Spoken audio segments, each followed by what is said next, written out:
Welcome in the fifth lecture on waves and optics. So in this lecture we are going to focus on Maxwell's equations and introduce electromagnetic waves.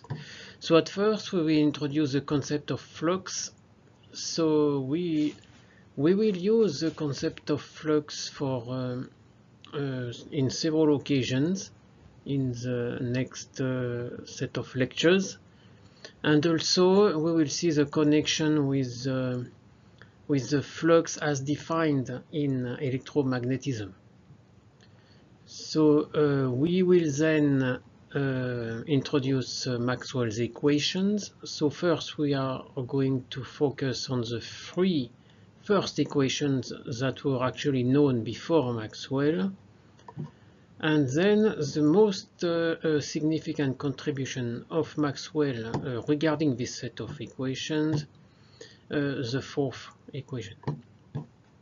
Then we will see the consequences of these equations, and we'll introduce electromagnetic waves and talk a little bit about light also. So references, so again this free to download ebook. So this time it is in volume 2. From OpenStax, and other books like The Physics from Jean Colli and Fundamentals of Physics. This is a book that is actually mostly used in our course. So this is a picture of Maxwell at different times in his life, just to show you that the old scientists are not always looking like this. They were young at some point. So why study Maxwell's equation? Well, in fact, we don't have the choice because in fact, these four equations contains all electromagnetism fundamentals. So they are enough to understand all electromagnetism. And also, I'm sure you know about this, electromagnetism is now everywhere in our daily life. In particular, it carries our emails, so often our internet browsing, because electromagnetic waves are used to carry this kind of information. So it is a wireless communications, and also they carry information in optical fibers in the form of light, which are light is anyway a phenomenon of electromagnetism. So let's start with the concept of flux. The Latin word for flux is a fluxus, which means a flow of something. Okay, so a flow, it's something, so it's per unit time, per second, let's say, and it's something crossing or going through a surface. So it can also be considered as a per unit time, something flowing per unit time and per unit area. So let's take the example of a flux of particle, which is easy to image. So a flux of particle through a surface, so the unit would be particles per second, or particles per second and per square meter. So this if you write per second, it would be a kind of total flux. So this could be the surface that you are considering, which has an area A. Okay. So in this case, the flux per unit area, let's define it as phi in per square meter and per second. The total flux through that area, the full area, would be capital Phi, so per second. And if so, how to calculate? How are they related? In fact, it is the same relation that you would have between an intensity, a current density, and a total current. So if the flux is uniform, so there is no dependence of phi on the position here in this surface, then you can just write capital phi equal phi A. But if phi depends on the position in this surface, then you would have to use an integral over that area. Let's take a concrete example. So let's look at the flux of particles. So here are the blue dots. They are moving.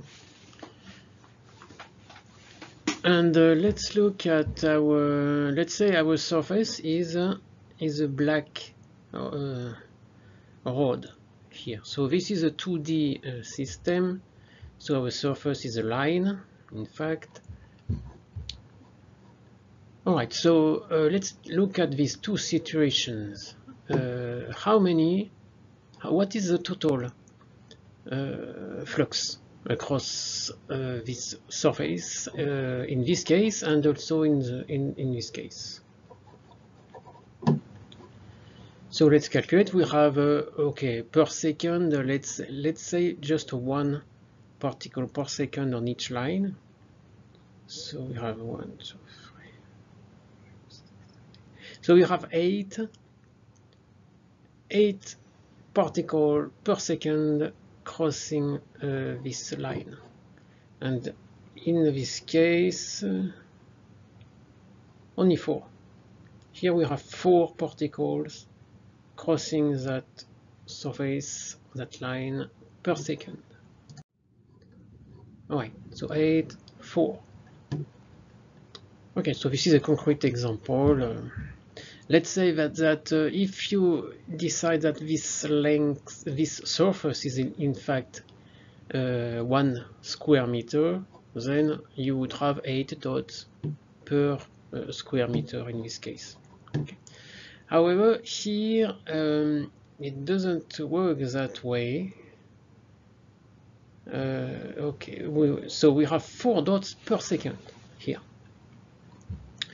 Another thing that we can introduce here is the concept of field lines. So you see in purple here we have drawn lines that follow the trajectory of the particles. So in fact these follows the trajectory. They could be velocity lines. So velocity is a vector. So it represents the direction of the speed.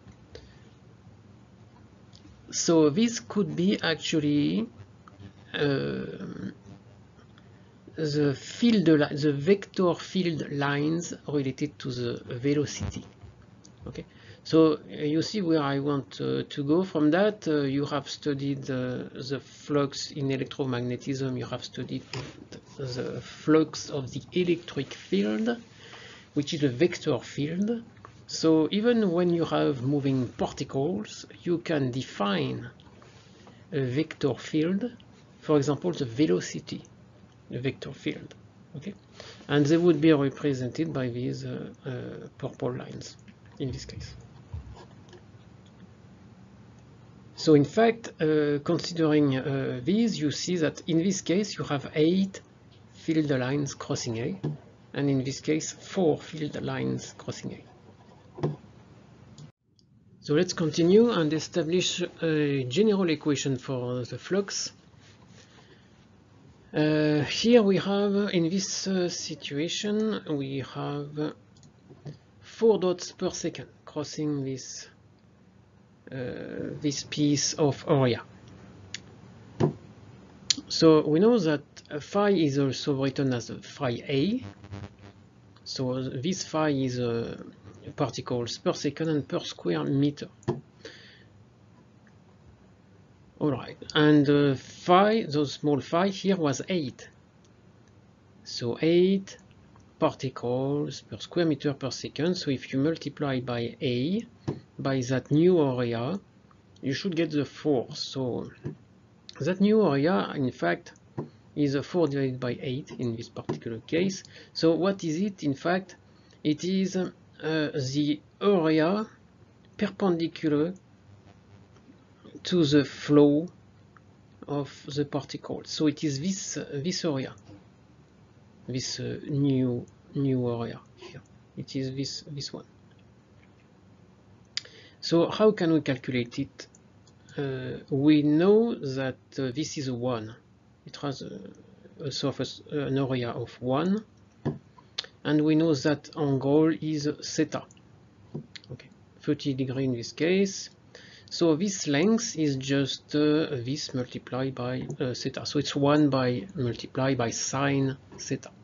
So we can write the phi equal 8 sine theta dot per second crossing this. So this is our flux, total flux. You can transform your sine into a cosine in this way, 90 degrees minus theta.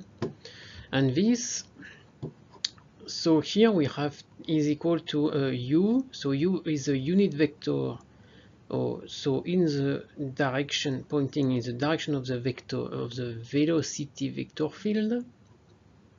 Alright, so in this direction. And A is this vector. So what is A here? So A is a surface vector, so it represents the surface.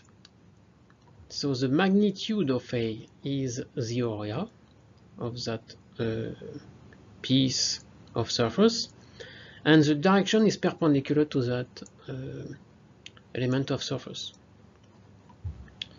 So it could be, in our case, we put it in this way, pointing this way, but it could point the other way. For an open surface, you can always decide what you do. It will just change the sign. If you change the direction of A, it will change the sign of your flux. So here you will have a positive flux because the cosine is positive in this case. All right. Let me say that if your surface is closed, so in that case there is a convention. You should so the orientation of A will be pointing out of your closed surface.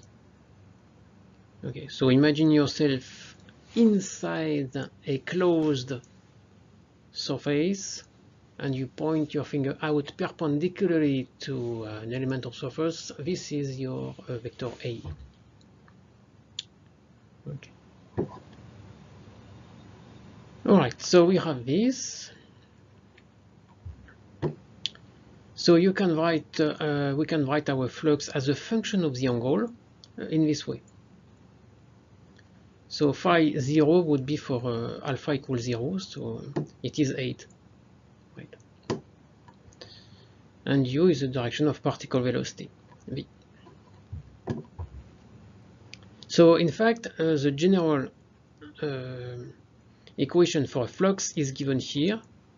So it's one of the general way of writing a flux. So it's nv scalar product with A in per second. So this is so n is the number of particles per cube meter. So it's a density, particle density, and v is of course meter per second. So meter per second multiplied by cube meter, you have per second and per square meter. All right, and now if you multiply by square meter, you are just left with a per second. All right, so actually if you do not multiply by A, you have the flux density, that is some particles per square meter per second.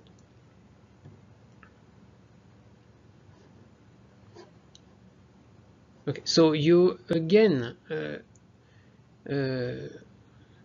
look at the analogy with a current, an electrical current.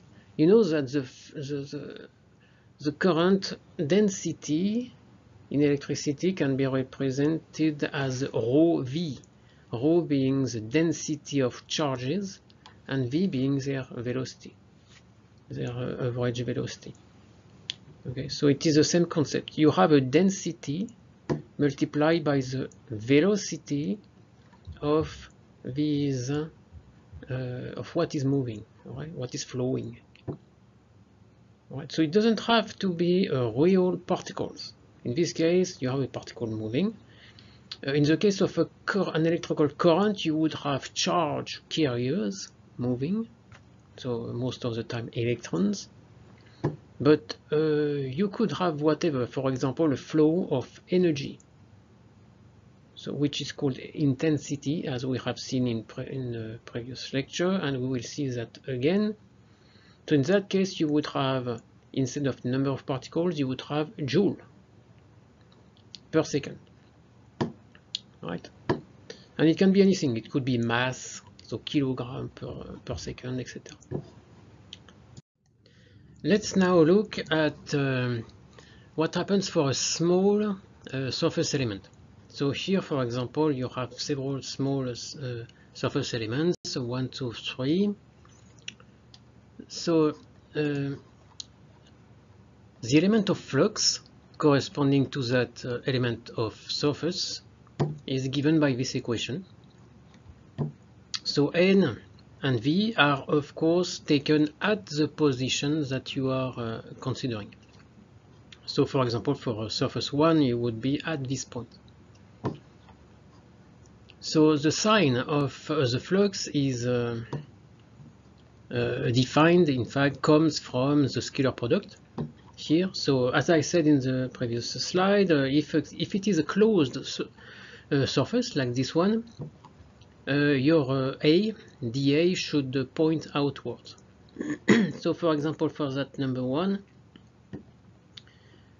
here, so in this case it is an electric field, it is in this direction, so electric field or vector field, whatever, points in this direction, and your dA points in this direction, so you would have a negative flux at this element.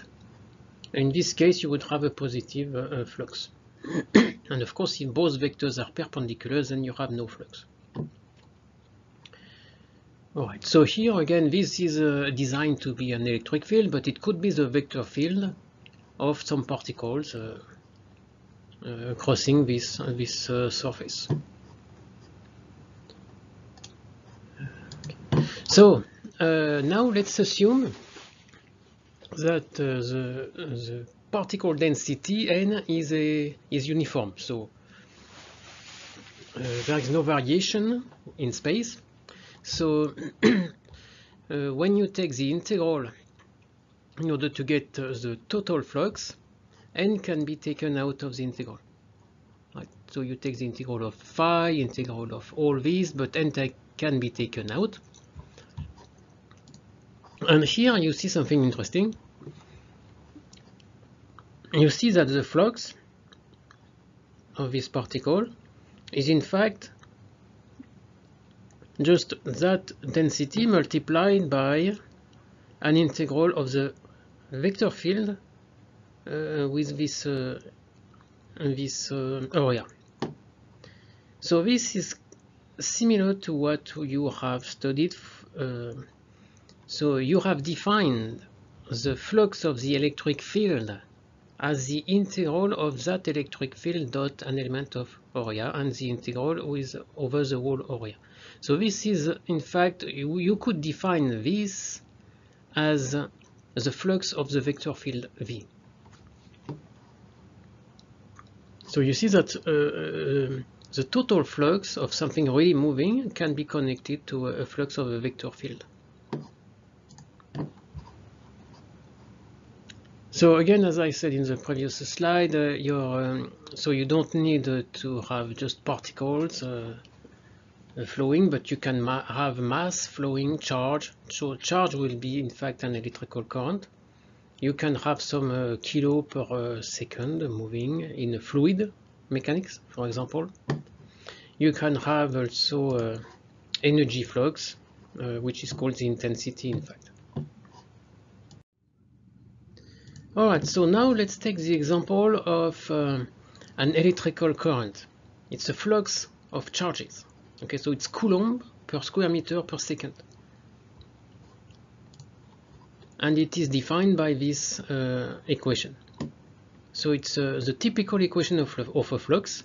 You have a density, so N being the number of charge carriers per cube meter.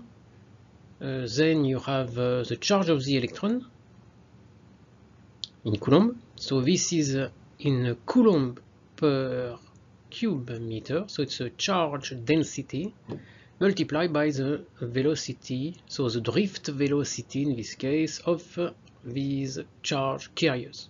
So this is a flux. It's known as current density, but it's a flux. It's a Coulomb per square meter and per second. Actually, if you divide by E, you would get a flux of charge carriers, that is charge carriers moving per second and per square meter. Okay, so let's take this equation. You can write that in another way. You know that your current density is sigma E. Sigma is the conductivity and E is the electric field. So this is the flux also. So now your total current is your total flux. You have to integrate, take the integral of this. So you can write it as NE. So let's say N is uniform in your material, which is often the case. So you take NE out of the integral, and you would just get an integral of the drift velocity dA. Okay, using this equation. Now if you take this equation, so you have N is a uniform, so your sigma will be uniform also. So you can take it also out of the integral, so you get sigma E sum over the whole area of the electric field dA. So you see here clearly the relationship between what you know as the flux of the electric field, so just this equation. It can be in fact related to a flux of some real things moving, but you don't need this real thing moving in order to have a flux of an electric field, of course. So now let's see what happens if you have a closed surface. In this case, if you take the integral over a closed surface with steady current, so you have conservation of charge. So let's see what is happening. So if you just so imagine these are for example electrons moving like that, or charge carriers, whatever. They cross this line. Okay, so this is the flux is what it is. For example, 8 electrons per second. Now if you take this closed surface, now you have to calculate the flux across this face, which is 8. In fact, okay. Now your dA would point in this direction, opposite to the field, the velocity. Therefore, the flux of this part would be negative. So I will show you, yes, that drawing. So this face will be like this face.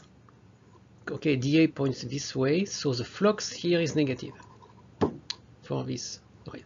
Now let's look at this one. This one is 8 carriers per second crossing that, but now the vector field is in this way, and dA is also in this way, so this will be in magnitude will be the same as this one, but with a positive charge, a positive sign.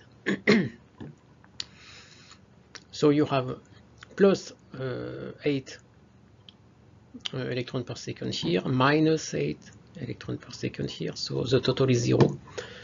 And for these two areas, so it is the same as this one, your dA is perpendicular to your vector field, so this flux is 0. This contribution is 0, so the total flux is 0. And this makes sense because you have conservation of charge. So the number of charges getting in this volume defined by this area is the same, so per second, is the same as the number of particles leaving that volume per second. So this is conservation of charge, or sometimes called the equation of continuity. So of course this holds as long as you don't create or annihilate any charges inside your volume. So the flux is given by this, okay, and it is 0. We calculate it, it is 0. Therefore, it means that this part is 0. So, and this is what we define as the flux of the electric field. Right. Okay. So while we are here, we can see also that another interpretation of way of saying things is that the number of field lines, so they are oriented, like they follow the vector field. Okay, so they point from left to right. So the number of field lines entering that closed surface, so it's 8 in fact, is equal to the number of lines leaving, so crossing from inside to outside, leaving that same surface. So we have conservation of field lines in some sense. So in that case, we have a flux of 0. If the number of field lines leaving the volume and entering the volume is the same, we have a total of 0 flux. And one way of saying that is saying that the electric field is conservative. Okay. And such a closed surface is often known as the Gaussian surface because of the Gaussian theorem that we are going to see soon. So let me now introduce Gauss' law. So you know that already from your electromagnetism class. This is the first Maxwell equation. Alright, so just the so-called flux of the electric field is equal to the total charge inside that closed surface divided by epsilon 0. So this circle means closed surface.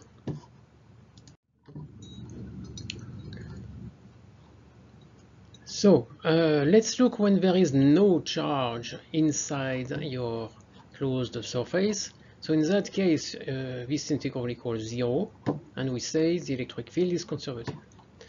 I just said already in some slide ago that the number of field lines is conserved, so same number entering than leaving the volume.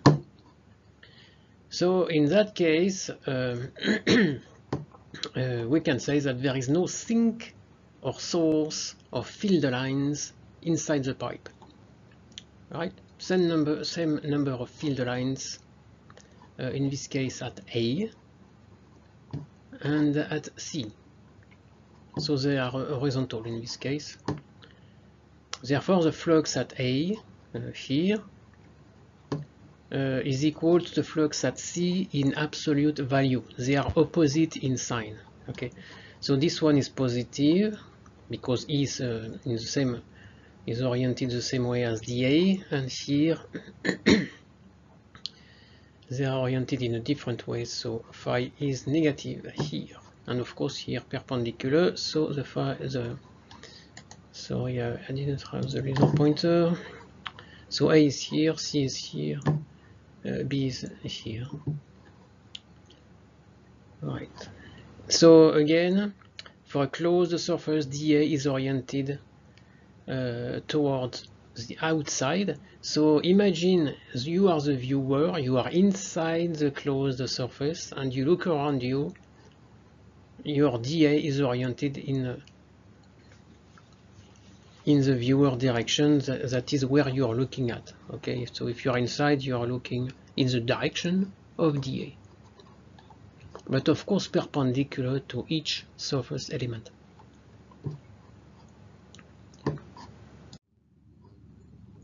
So let's see the meaning of Gauss' law with charges.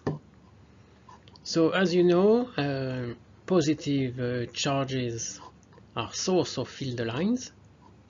So this is the case of a positive charge, which is an electric monopole. Your charge is there. This is in green your Gaussian surface, for example.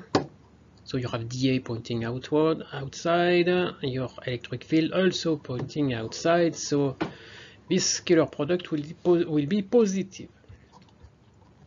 So a positive charge is a source of field lines. A negative charge is a sink of field lines.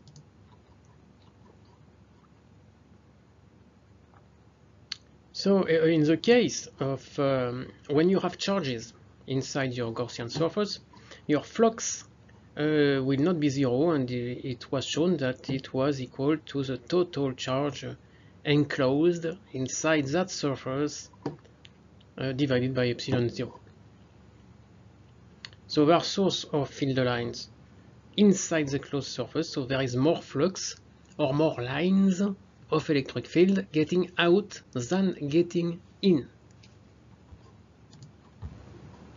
So the physical meaning of that is in fact that charges are electric monopoles.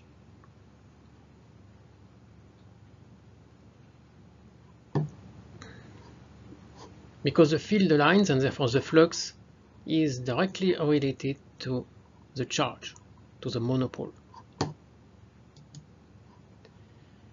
And these charges, of course, what do? They modify the space by setting an electric field. So let's take now, just play with a dipole. So a dipole is just a couple. You have a plus charge and a minus charge, and they form a dipole. Dipole is so you have two poles, therefore a dipole. So one charge only is a monopole, two charges is a dipole. Okay, so let's see if we take S1 as our Gaussian surface. So our flux will be equal to the charge inside, which is just E, divided by epsilon 0. For S2, okay, it's easy.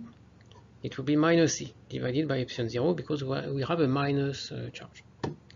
Minus one charge. One charge has charge E. Okay. For S3 and S4, so S3 is that one, and S4 is a big one, that one. So S3, look at that, there is no charge inside, so the flux is 0. And in fact, looking at the field lines, okay, you cannot see them all, but those that we can see are so that one is entering inside this surface, this one also, but they are all getting out. Okay, so you have conservation of field lines, as many field lines getting in as getting out. So you have your flux is 0. So regarding that big surface here, you see that it enclosed two charges, but they have opposite signs, so the total charge is 0, plus minus is 0, therefore you also have 0. So let's see that considering field lines, indeed around this here you have a lot of field lines getting out, because this is an source of field lines, and around this you have many lines getting in, because this is a sink of field lines. Also here you have one getting out here, but it enters there. So in fact, you have as many lines getting out as you have getting in. Therefore, your flux is 0. Let's look at an analogy, which is gravitation. So Newton's gravitation. We have a mass here. Let me take the pointer. Okay, a big mass here and a small mass there. So you know that the force due to gravity on that mass will be this equation.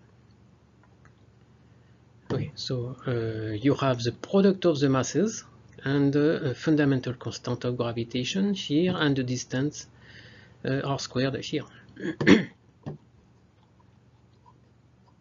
Alright, so you can define a force field due of gravitation due to that mass here, and you can write it like that, such that your force will be just the force of so the force at this solid, this point, will be the mass of this point multiplied by the field at that point.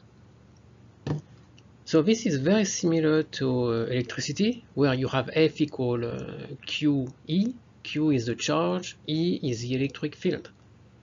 So it's the same, right? Not only that, looking at this equation, you notice that this is r squared. And this is the same as for the electric field. The electric field also is a function of position in a 1 divided by r squared manner. Okay. So the only difference is that here we are dealing with a mass instead of a charge, and we have the fundamental constant related to gravitation. So in fact we can apply Gauss' law in the same way. So the flux is equal to psi dA, and it's equal to the total charge, proportional to the total mass inside that Gaussian surface. So if you take, let's say, a sphere as your Gaussian surface, your total mass will be m, and you will have something in front. So for the Gaussian law applied to the electric field, you will have the total charge, so equivalent analogy with m, and divided by epsilon 0. So epsilon 0 is the fundamental constant of electricity, and here you have g, fundamental constant of gravitation. Alright, so okay, so mass in this case can be regarded as a sink of gravitational field lines. Alright, because masses always attract each other. So we do not have the equivalent of a positive charge which repel each other. So masses don't repel each other. Okay, so maybe that's the missing link in the gravitational theory. Anyway. Okay, so let me now introduce Gauss' law for the magnetic field. And this is the second Maxwell's equation. So let's calculate the flux of the magnetic field. What is it? So this is a typical magnet. You have a south pole, a north pole, and field lines going in this way. It's from the north to the south. So if you take surface 1, you see we have as many field lines exiting this surface as getting in this surface. So the total is 0. Surface 2, we also have, so this enters but enters, exit, same.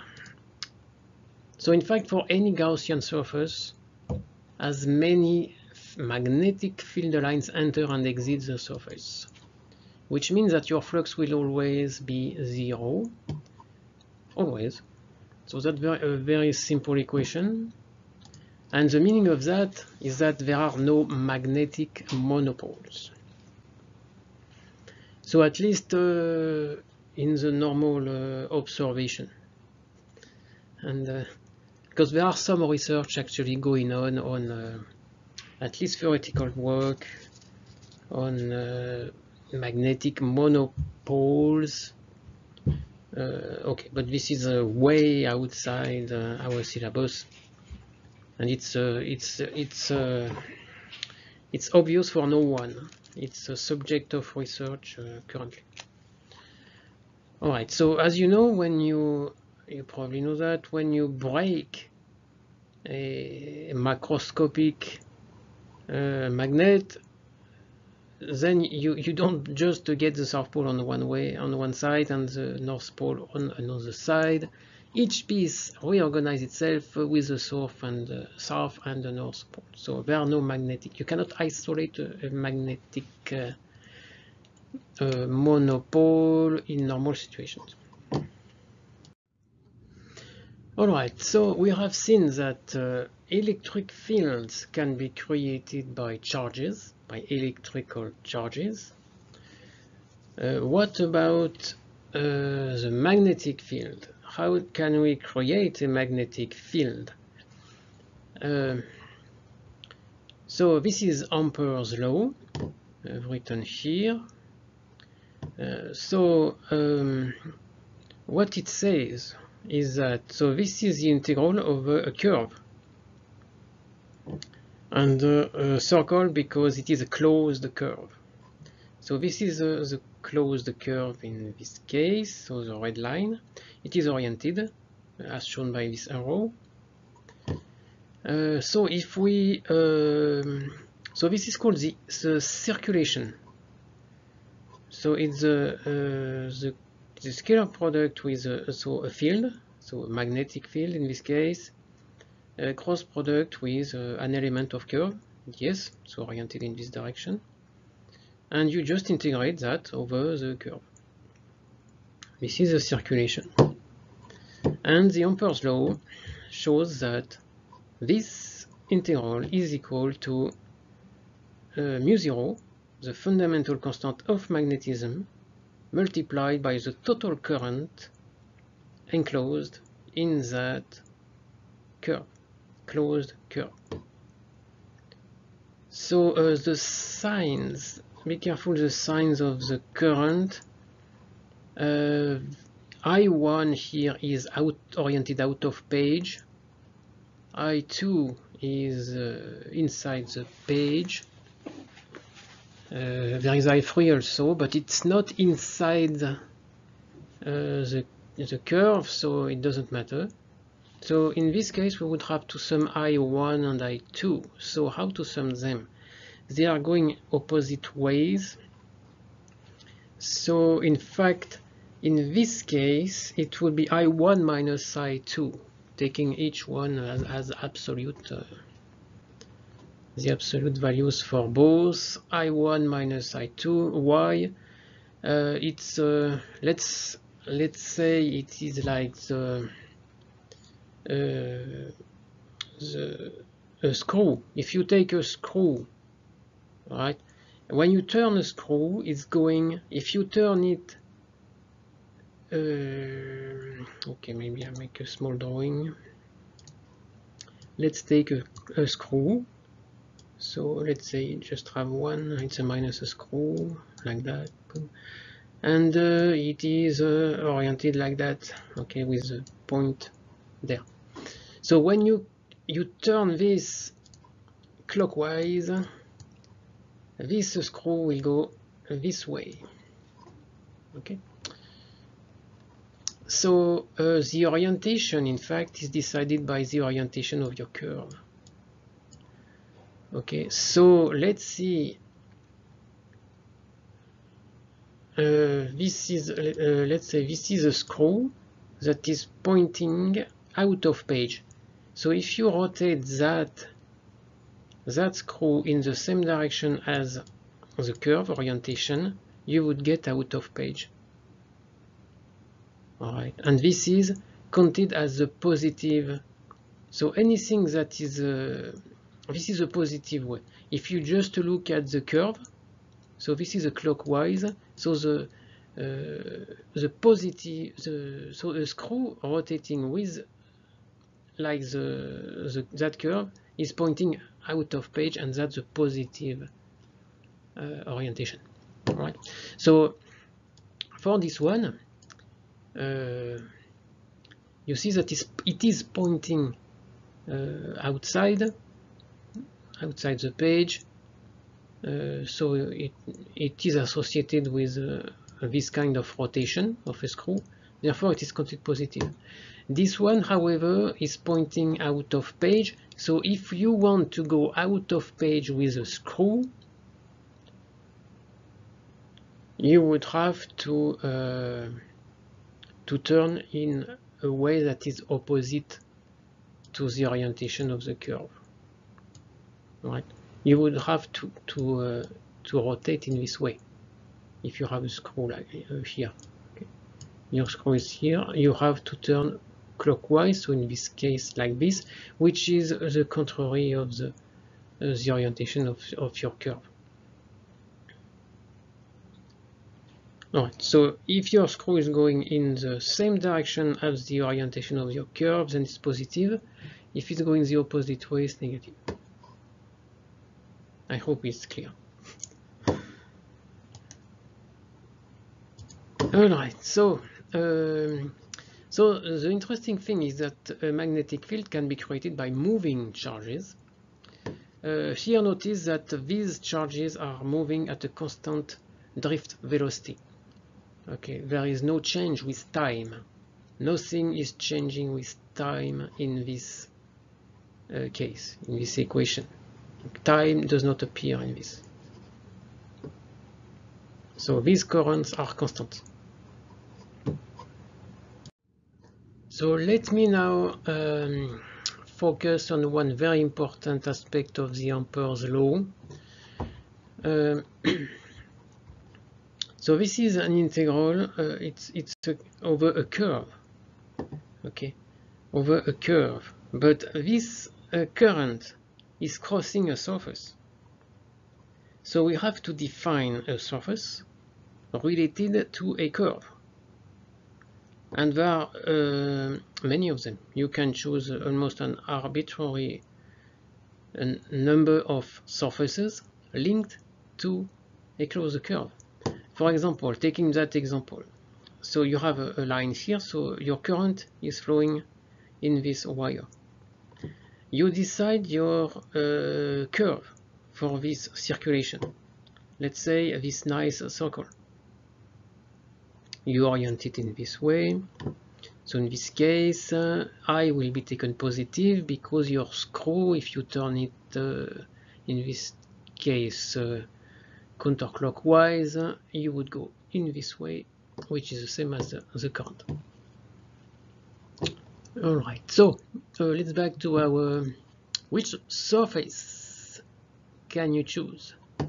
So the easiest one would be just to take the disk, the surface represented by the disk, and that closed path is just the boundary of that disk. So this is surface 1. Right. Okay, but you could as well choose surface 2, which is in this case a kind of bell shape. So it's a yellow area here. So it's like a bell. So this is opened. So the disk, now surface 1, is not included in surface 2. It's not a closed surface. It's an open surface. Okay, so it's like you could put your hand inside until in this volume. Okay, from here. This is opened like a bell. Okay. Alright, so this surface 2 is equally okay, and it doesn't matter much in this case because you see that the current is crossing both surface 2 here and surface 1 here. Okay, but this is going to be very important soon. Okay.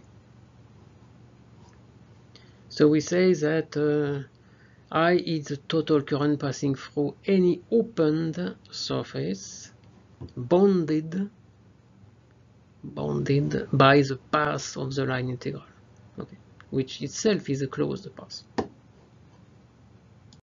So let's now pause and see what we've seen. So we've seen Gauss' law for the electric field and the magnetic field. So these are static situations where E and B may vary in space but not change with time.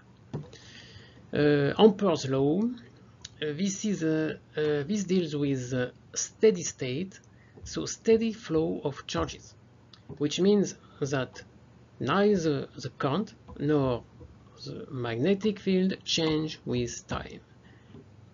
So, and these, so the questions are, so far it seems like there is no interaction between E and B. So at some point in history, people were thinking these two things are completely independent phenomena. So are they? And what about changes with time? What happens when something is changing with time? So this is what we are going to see now. Variation with time induces the phenomenon of induction. So in this case, this is a so-called Faraday's law of induction. This is the third Maxwell's equation. So here you mix electricity and magnetism. So you take a wire, a kind of coil here, and you change the magnetic flux across that coil. So if you have no motion of your magnet, there is a magnetic flux across that coil, but there is no current flowing. Okay. Now, if you move your magnet away from that coil, so it means that in fact the magnetic field in the coil decreases. So the flux of the magnetic field through that coil decreases, then you have a current, and that current is going in this way. So what is the direction of the magnetic field created by that current? So if you follow again that screw rule, it's like this. So it's a screw that is rotating in this way. So whatever the orientation of your screw, it will go up. So your screw go up, so your magnetic field created by that current is going up, whereas it is increasing, whereas the magnetic field due to that magnet is across and at this position is decreasing. Okay.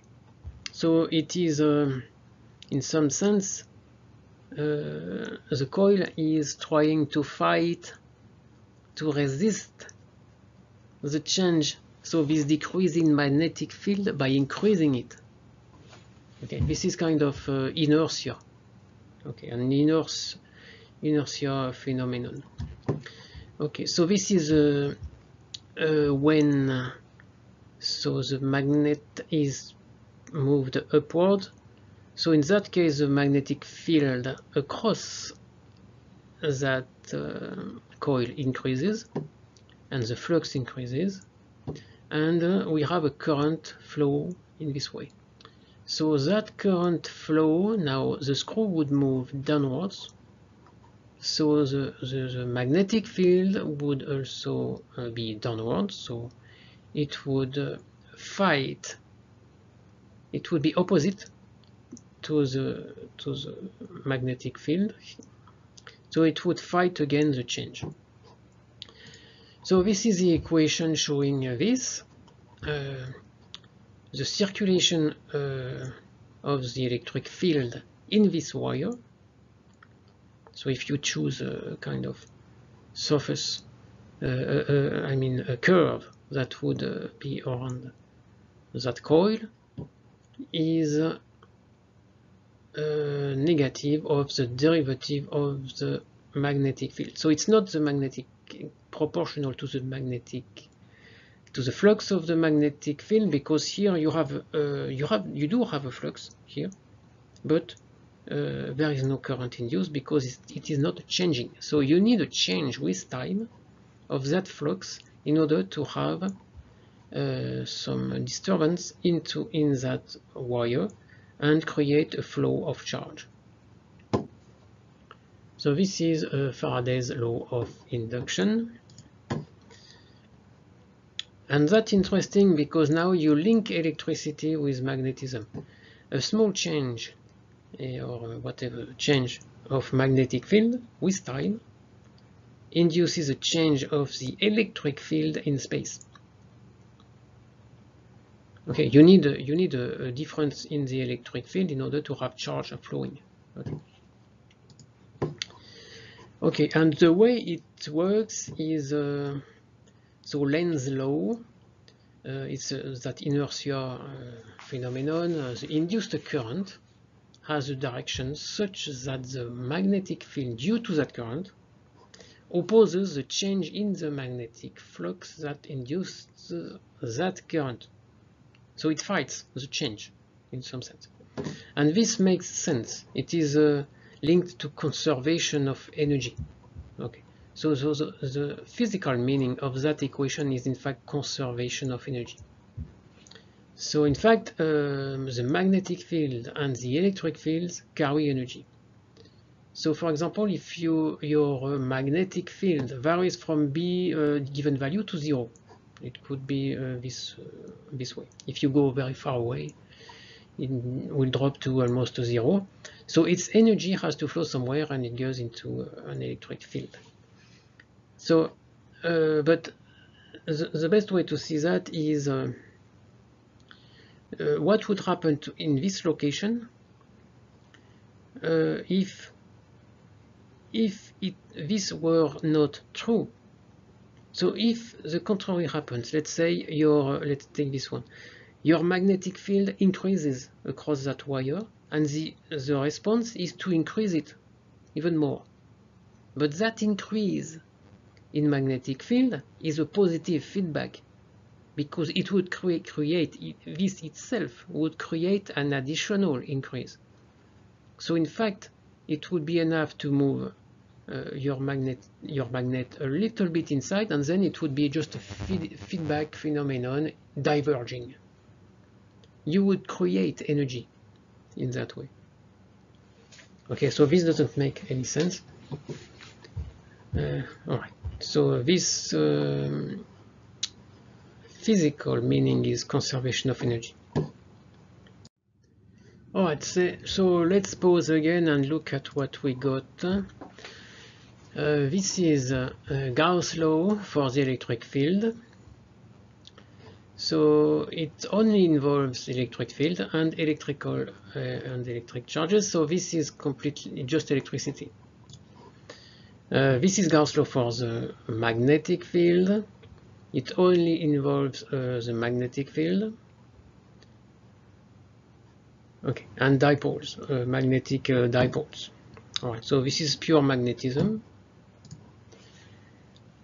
And now we've seen Faraday's equation. So this links the electric field to the magnetic field. So now we are dealing with electromagnetism.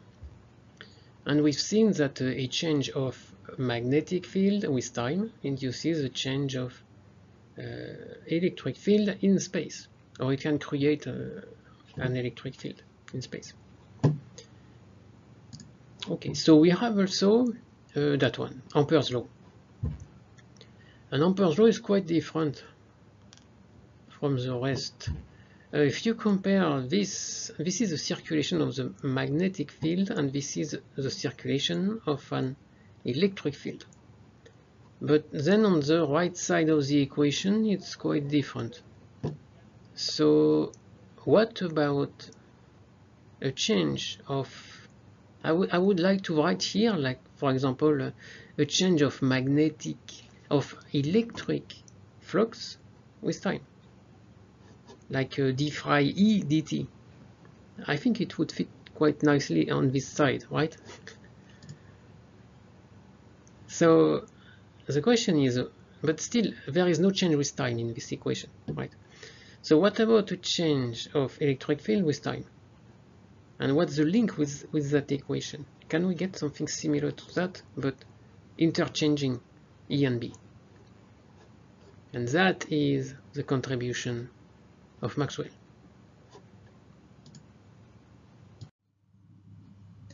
Alright, so let me introduce you Maxwell's law of induction. So it will be here. So first of all, let's look at what Faraday's law does. We have here, for example, a magnetic field in blue, so going out of page.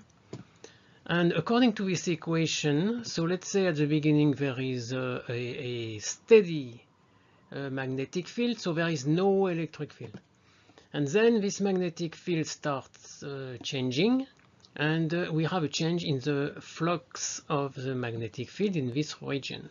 So we have an electric field generated because of this change in the flux of the magnetic field. So how is this electric field? We have a circulation here. Let's take that dashed curve, and let's calculate. Let's see what could be the circulation of the electric field along this dashed line. So let's say that the electric field is tangential at point P, like that. So do you think first that this vector E could be a uniform, so the same everywhere in space? So if that were the case, if you would take the symmetric point of P with respect to the center, here you would get somewhere here. So I'm going to take the pen. Okay, so in that case, if you go, okay, a symmetric point here, and let's say that E would be here, for example. So first at P, it's tangential, so E ds would be just E multiplied by ds in magnitude, right, and positive. But here your ds would be like that, and your E here, so in magnitude it would be the same value here, EDS, but negative. So the contribution of point P and contribution of this would cancel each other, and this would be true for any couple of points. Alright, so if E was uniform in this region, your circulation would be 0. So in fact, the electric field is just circulating around like that. Right. So we could see that in much more detail, but you're supposed to have seen already Faraday's laws in electromagnetism, so we don't go too far in that. All right, so we will see that in fact E is perpendicular to B. All right. So this equation links E and B, and the change in B with time induces a change of E in space, or can create an electric field. So let's see the symmetric. In fact, it's really the symmetric for Maxwell. We have this equation. So indeed, it relates the circulation of the magnetic field with the flux of the electric field. So it's really the symmetric of this. So here you have a constant. Okay, and no, here you have a minus, here some constant, just to make up for the units. Okay. So here, interestingly, you have no constant. Here you have both the magnetic and the electrical constant. It's just due to the way we humans have modeled electromagnetism, how we have defined E and how we have defined B. So in order to fix the units. Alright, so here, for example, you have an electric field in red going out of page. So when it changes, it creates a magnetic field, and it will be in this way. So it will circulate around perpendicularly to the electric field. And okay, this is a total reciprocal in some sense. A change in electric field with time will induce a change of magnetic field in space.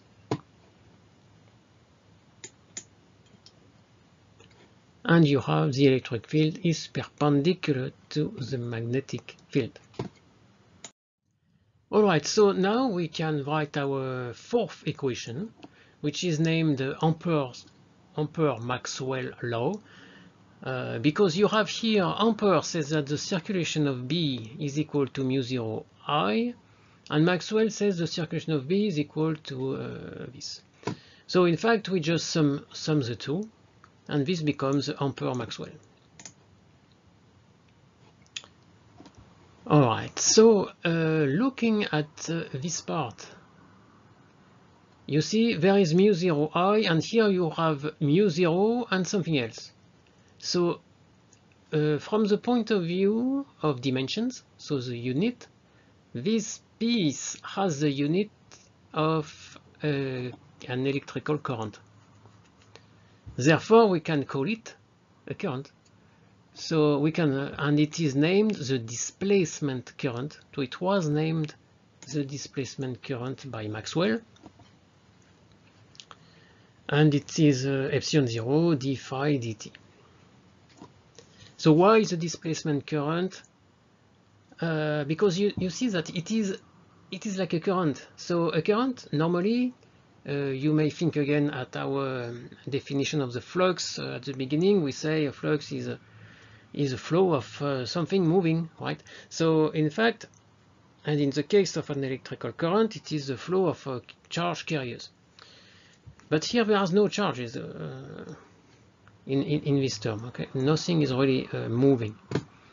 So it is a fictitious current associated to the changing electric field. So Maxwell called it a displacement current because he really thought that something was moving in these materials, okay, because it was first seen in some material. We will talk about that later. So he really thought that there was a component, something moving, which was giving rise to that second term. Right, but now we know that it's not true, but it stayed in the, it's like this thing in history that stay in the vocabulary. It's like in fact, the current is going from plus to minus, from plus voltage to minus, but in fact, people didn't know that electrons were charged negatively at the time, so they thought that it would be normal that the current would, that the charges would move from plus to minus. Okay, it turned out that electrons were charged negatively, and therefore they were going in the opposite direction compared to the conventions that they had decided on, okay, for their electrical current. But okay, that's it. Alright, so for the physical content of the Maxwell-Ampère equation, it could be related to conservation of charge because it's related to a current. And again, current, you have something, so in a real current, you have things moving, charge is moving. Alright, and there is constant. So if your total enclosed current is 0, it means that any charges getting inside, flowing inside that curve is also getting out. Okay, so it's a conservation of moving charges. Okay, in this case, even though here nothing is really moving. All right. So here let's see why Maxwell had to solve a problem. In fact, there was a problem with Ampere's law, so that's why it had to be corrected in some way. So let's see what was this problem. So let's take the typical example is the capacitor charging. So when you charge a capacitor, so you run a current like this, and you bring some charges to the plates. Okay, some electrons may be leaving the leaving this plate, therefore it becomes positively charged, and getting to the negatively charged plate. And as you see, as I said just before, the current is the opposite. Okay, the opposite of the flux of the electrons. All right, so let's apply Ampere's law to the wire far from the plates. Okay, so here it is, and this should be valid for any surface bounded by the path of the line integral. Right, so our line integral is this. So we can choose surface 1 or surface 2 to remember that bell-shaped surface. And we find that, so the current flowing through the circuit. And that's all right, no problem. But remember that we can choose any surface bounded by the path of the line integral. So we could choose that one too.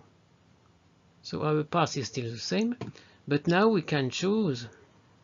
So surface 1 is again just a disk here, and surface 2 in this case is a kind of bell again, but in this shape. Okay, we enclose the piece of wire here and that plate. Okay, but we do not cross any metal part in this case. All right, we do not cross the wire, we do not cross that plate, and we go in between the plates, so we do not cross any metal part in surface 2. Alright, so let's apply Newton's law for surface 1. So no change, it is same as this one. And let's do it for the surface 2.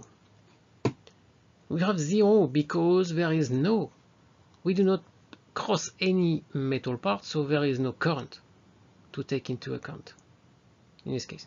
And that's a big problem. Alright, Ampere's law is not complete. So that's why there was a problem at that time. Everybody knew there was this problem, and Maxwell solved it by proposing the addition of the time-changing flux. Alright, so how does it work when we do apply Maxwell-Ampere law? Alright, so this is what we've seen just before, the problem with Ampere's law. Okay, so let's apply now Maxwell-Ampere. Surface 1, so the disk. Okay, it works like that. So we have so far from the capacitor, we do not have any change in the flux of the electric field. The electric field is mainly concentrated in between the two plates. So this term is 0, but we still have this one, mu 0 I, and I is the total current through the wire. So that's all right. Now let's look at surface 2. So surface 2 is the total opposite, in fact. We do not cross any metal part, so there is no current. So this term is 0. And we just have this one, because inside, as you bring new charges to the plates, your electric field is changing inside. So therefore, your flux is changing, and therefore this term is not 0. Alright. And it is a mu 0 multiplied by the so-called displacement current enclosed in that surface. So you see that it's okay, it's alright, provided that the current actually moving in the wire is equal to that displacement current. So it's quite interesting. You see that a current has a kind of equivalent just when you have an electric field, but without any physical particles moving in that region. Let's summarize Maxwell's equations. So on the left here, so the flux of the electric field, flux of the magnetic field, circulation of the electric field, circulation of the magnetic field. So these are, you see that they are integrals, so they are called the integral form of Maxwell's equation.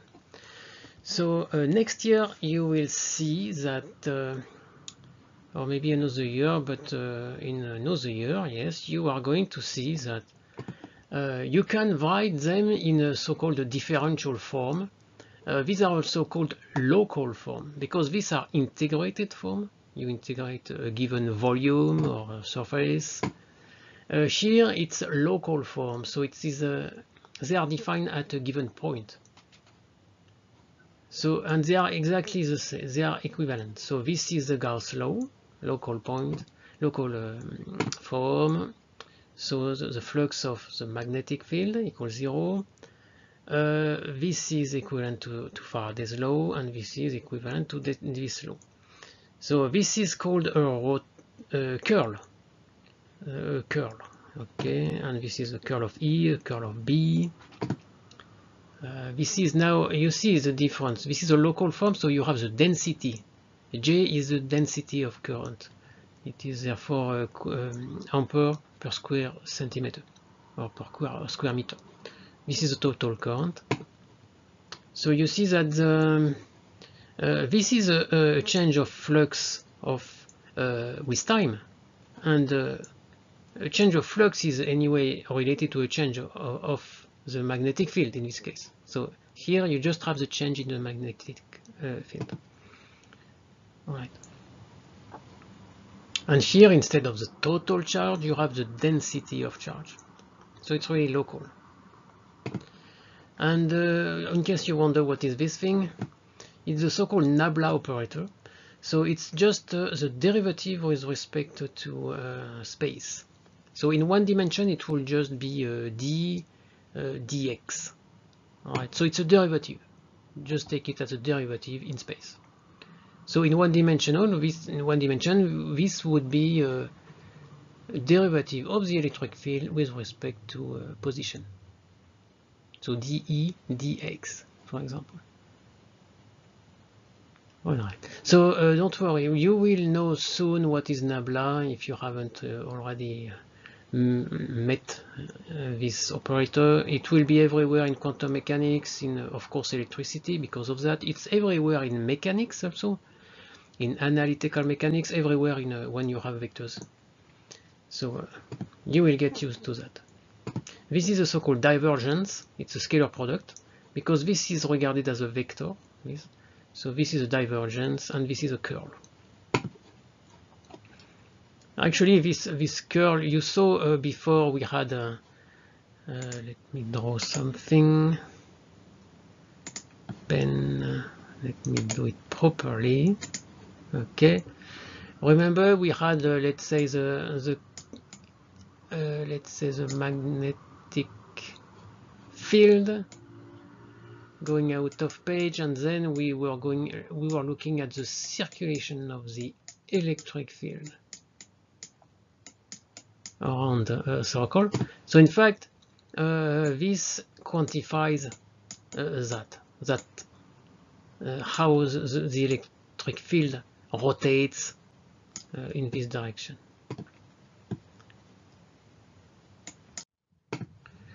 Alright, so let me come back to the laser pointer. So by playing with Maxwell's equations, in fact taking the curl of the electric field or the magnetic field, you can find these two equations. And looking carefully at these two equations, what do you find? This is the second derivative with respect to time. This is the second derivative with respect to position. We've seen recently a very similar equation, the wave equation. All right, written like that. And this was a big thing. Maxwell, actually, by showing that, he suggested that light is a wave, is an electromagnetic wave. Why? Because the speed that you can identify from this is that. And when you calculate that, you find out this number. And that number is the speed of light. So this was enough for Maxwell to suggest that in fact light was an electromagnetic phenomenon, which was totally unknown at the time. Light and optics was supposed to be a completely different field from electromagnetism. But with this, you unify the two fields. And this shows that the electric field and the magnetic field can propagate as waves with that speed. So the significance of Maxwell's equations, so they explain completely electromagnetism. Just these four equations are enough to understand all electromagnetism. It's consistent with special relativity, but interestingly not with Galilean relativity. It predicts the existence of electromagnetic waves. It suggests that light is an electromagnetic wave, therefore unifies electromagnetism and optics.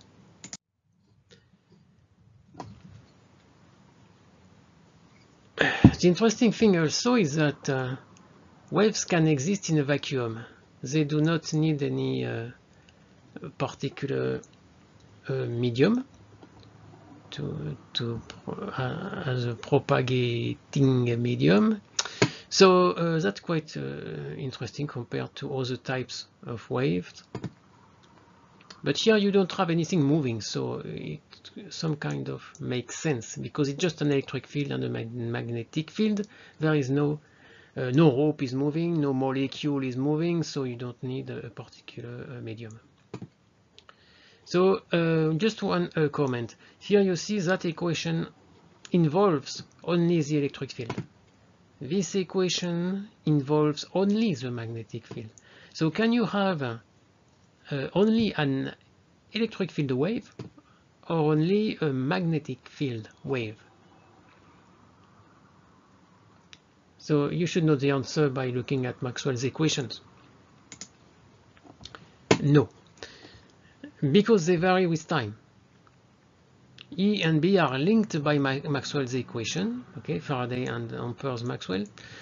For example, if you have a change, this equation means that the electric field changes with time.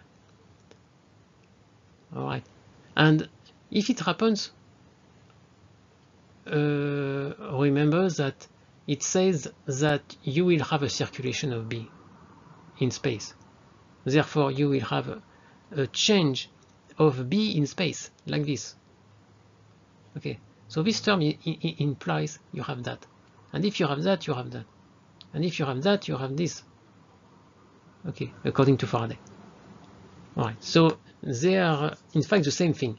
E and B is the electromagnetic field. They cannot be separated when something is changing with time. So let's see this with the equations. So here you have Faraday's law in integral form and in local form, and Maxwell Ampere in integral form and local form. When there is, so it's in vacuum, so no charges, no currents. All right, so so in that case they are very similar. So let's look in one dimension. In one dimension, as I said, this is just this is going to be just derivative of the electric field with respect to x. So this one will be dE dx equal minus dB dt, right?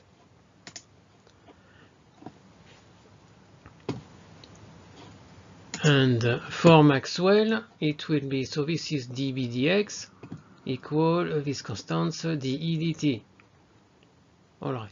So with these, actually with these local forms, it is straightforward. You find that immediately. With these, going from that to this takes 2 pages of calculations. Okay, and actually it is the way it's done in these books that I show as reference. But I think going through 2 pages of calculation is not very interesting lecture time. So you can look at that in the book if you're interested. Actually, most of the time we use the local ones. Okay, but in your book you are not supposed to know these. That's why they go through that. But really, these are not easy to manipulate. And the result is this. So indeed, here it's very clear that a variation of B in time will induce a variation of E in space, represented by this. And if E changes in space, it must also change with time. Okay. So a change in time will induce a variation of B in space. And if it changes in space, it will change in time, etc. So this sustains the wave propagation.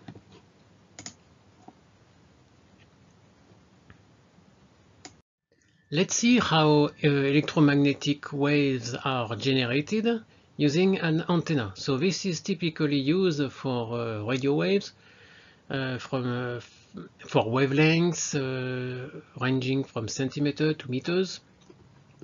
You use antenna. So what is an antenna? It is in fact, so shown here, it looks like a, so this is a rod, but it looks like a capacitor that was opened. Okay, so we'll make a drawing. Here a capacitor is like this, so you have 2 plates, but you could get an antenna by, so you would have the complete circuit like that. So you could open it. So let me draw again the generator here. Okay, and now I'm opening it, so let's say like that, and this one also opened like this. All right, so you would get something similar to an antenna, to this, by opening these plates. And instead of using plates, you could use rods. Okay, just rods. So this looks like antennas that you see on the roofs of houses, for example. So how do we generate waves? Let's see what happens when you charge such a capacitor.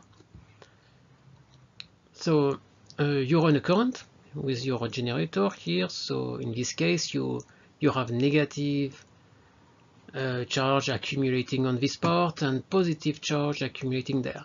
So this creates an electric field because the plates are, because this is open. Generally, you would have the electric field in between the plates, but now they are opened, so they would be like that. They would be completely spherical for a 3-dimensional emission. Okay, so this is the electric field, and because your current is flowing, you will your electric field will change, and therefore you will have a magnetic field also changing in this region. In this case, it will be magnetic field will be out of page in the page in this region, and in page pointing out of page in this region. So actually, it is compatible with the orientation of the current. If the current is oriented like that, so imagine again the screw. A screw going in the same direction of the current would have to rotate clockwise. Therefore, the magnetic field would be out of inside the page, sorry, and on this side getting out of page. All right, and the electric field is perpendicular to the magnetic field. So this generates the wave on this position.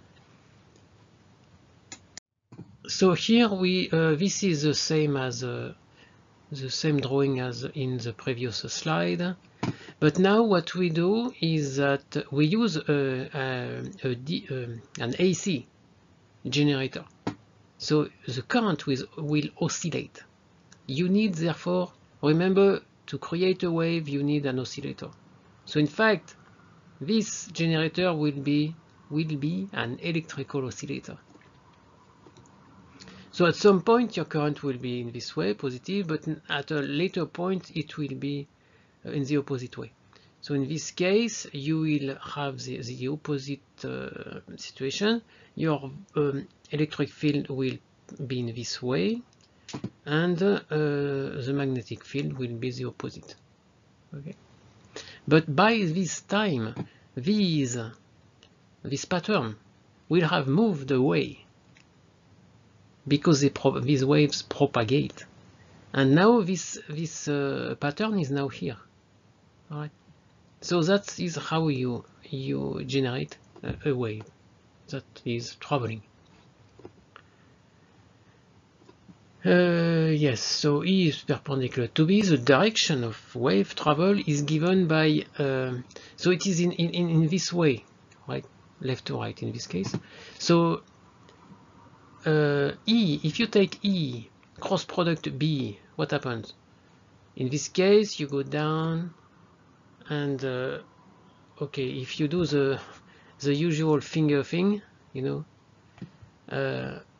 it will be from left to right.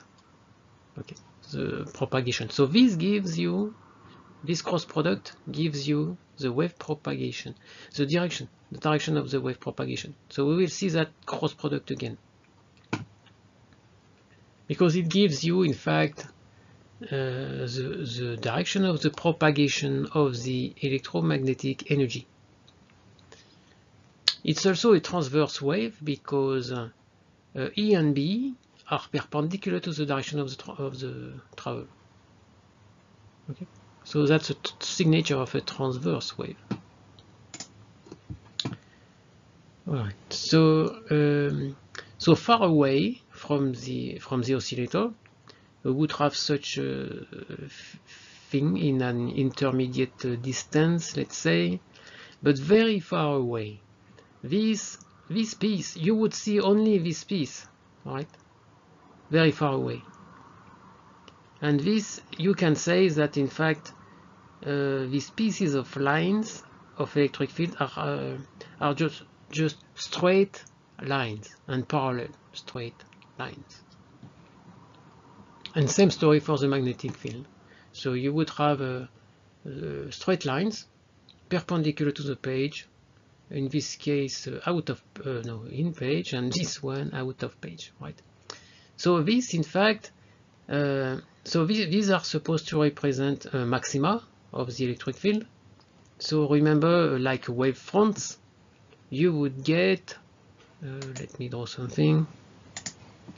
So this would be a max. I'm not no, yeah, these two, they are oriented in the same direction, so they are a max. These two are a maximum, and these two are a minimum. Okay, because they are oriented in another direction. Okay, so you would have, so this is your wave. All right. Same story for the magnetic field. You have a max, let's say here. So let's consider it negative. Right. Or yeah, we can consider it all the same sign. Okay, let's consider it's positive out of page. So it's the same. Here is it's, let's say, positive, and here it would be a negative if it is in page. Okay. So you would get the same kind of behavior. And this is interesting. You see that they are in phase. In fact, electromagnetic field and magnetic field are in phase. So these findings are summarized in this slide. Okay, the direction of propagation, it's a transverse wave, and the zeros and maxima of E and B are at the same point. Okay, so it can be represented by sine waves, for example, like this. It all depends on your oscillator. If you use a harmonic oscillator, then your wave will be a sinusoidal wave. All right, and you see that when you have a maximum of electric field, you have a maximum of magnetic field, and both are zero at the same time here. All right. So they have the same periodicity. They are in phase, the same periodicity in time, t, and space, lambda. They are in phase, perpendicular to each other in this way. So this shows a small drawing of how you would generate a sinusoidal electromagnetic wave. So here you remember we have seen in our first lecture the LC circuit. We needed a restoring force and inertia to get an oscillator, an electromagnetic oscillator. So that's what we are using. In the real world, you never have no resistance in a circuit, so we also have to input a resistance here. So in order to keep that oscillating, we need an energy source, and okay, you need some electrical transforming section here, and then this is your antenna, your dipole antenna, which is like this opened capacitor that generates the wave. So you always constantly supply energy if you want to keep on emitting your wave. Energy is delivered by a source and then transformed into an electromagnetic wave. So the electromagnetic wave carries away some energy. And if you choose an LC circuit, you will have a harmonic response. And actually your frequency, your wave frequency will be given by that. Right? It will be the frequency of the oscillator. Therefore, it will be a function of L and C. All right. Let's derive two important equations for electromagnetic plane waves. So let's take these equations for the plane wave, so E and B. Okay, so let's first use Faraday's law. So this is a local form, okay, in 1D, one dimension, local form. So we take the derivative of E with respect to x. So we take that derivative, okay. So we get that. And then we take the derivative of B with respect to time, we get that. And we say these two are, so that one equal minus, so this one equal minus this. So we will get KEM equal omega BM. You can put that into EM divided by BM equal omega divided by K. And this is the speed of the wave by definition. All right. So we have the speed of the wave equal EM divided by BM, which are the amplitude of the waves. And in fact, EM divided by BM takes the ratio of these two, of this one divided by this one, the sign disappears, and EM divided by BM is E divided by B. All right. So this is the first equation that we have established here. So the relationship between E and B and the speed. The speed is omega divided by K, but it is also E divided by B. So now let's do the same with Maxwell, the Maxwell-Ampere equation in vacuum. So we get that. Also it is the local form just in one dimension. So we get the same thing, but this time we have these nice fundamental constants. that show up. So we get this in the same way. All right.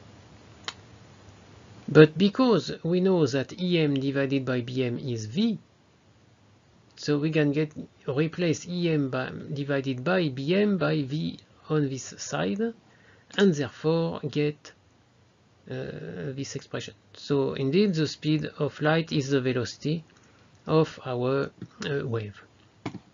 And the other one, this one is here, so we get also that E divided by B is the speed of light. So these are two important equations that are useful in problems that you will have to solve. And this is the last slide devoted to electromagnetic plane waves in vacuum for this lecture.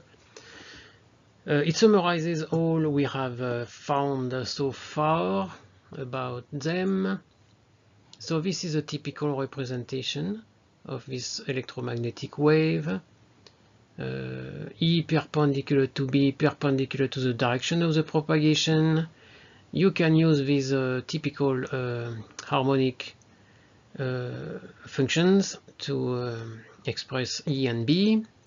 They are in phase also. You have the typical, of course this you already know, you have the typical representation of the wave.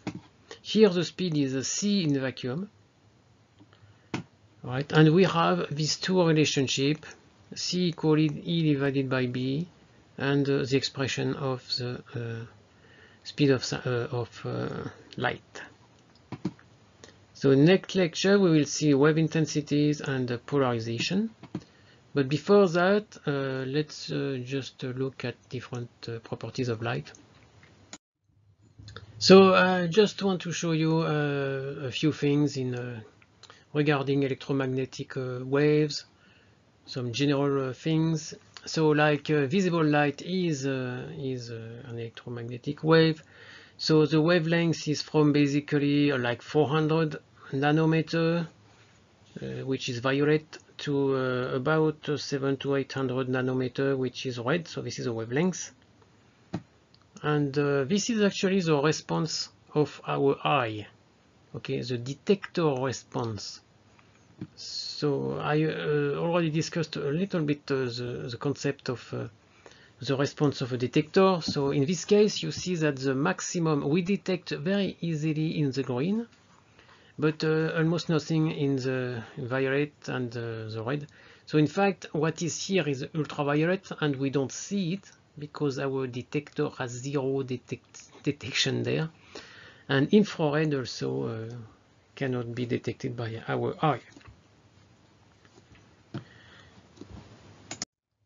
This is a chart of the electromagnetic spectrum, so you can go through that. I'm not going to comment on everything. So this is a wavelength. So the interesting thing is that there is no limit in the wavelength. There is no lower limit, no lower limit here, and no higher limit here. Right, so that's interesting. So you can go as small as a picometer here to kilometers. All right. So this gives you some typical length scale, and visible is in this very small range here, around 1 micrometer. And you have the ultraviolet, the infrared here, X-rays are here, gamma are. In fact, you know, the lower the wavelength, in general, the higher the energy. Energy is usually used in the unit used is the electron volt, EV. All right. So low energy, high energy. And when you go to high energy range, in this range, often you, instead of an electromagnetic wave, you talk about photons, okay, of a chunk of energy, of high energy, like a particle. In this range, However, you talk about electromagnetic waves in general, and in between you may, depending on your field, what you need to deal with, you may talk about waves or photons. Alright, so you have here the wave number, 2 pi over lambda, you have the frequency, you have radio waves, terahertz. So terahertz is an interesting, it is the subject of research now, because until recently there was no emitters. We couldn't make emitters in terahertz, but recently we succeeded. So because of that, now you have the pleasure to be scanned in airports. These big machines where you enter and they ask you to put your hands on behind your head, and then a kind of thing is rotating around you, and they see through your